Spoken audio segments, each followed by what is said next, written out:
అందరికీ నమస్కారం. మే 14, 2026 నాటి పంచాంగం యొక్క వివరాలను ఈ వీడియోలో మనం తెలుసుకుందాం. పరభావనామ సంవత్సరం, జ్యేష్ఠమాసం, తిథి కృష్ణపక్ష, ద్వాదశి మే 13 సాయంత్రం 1:30 నుంచి మే 14 ఉదయం 11:20 వరకు ఉంటుంది. తదుపరి మనకి కృష్ణపక్ష త్రయోదశి ప్రారంభమవుతుంది. నక్షత్రం రేవతి నక్షత్రం మే 14 ఉదయం 12:17 నుంచి మే 14 సాయంత్రం 10:33 వరకు ఉంటుంది. తదుపరి అశ్విని నక్షత్రం ప్రారంభమవుతుంది. మనకి సూర్యోదయం ఉదయం 5:48 సూర్యాస్తమయం సాయంత్రం 6:30 మనకి శుభ సమయాలు అభిజిత్ ముహూర్తం ఉదయం 11:46 నుంచి సాయంత్రం 12:38 వరకు ఉంటుంది.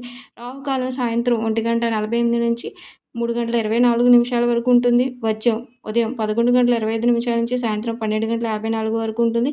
ఈ రోజు యొక్క ప్రత్యేకత మనకు వచ్చేసి ప్రదోష వ్రతం. అమృతకాలం సాయంత్రం 8:19 నుంచి 9:48 వరకు. Thank you for watching. Have a nice day.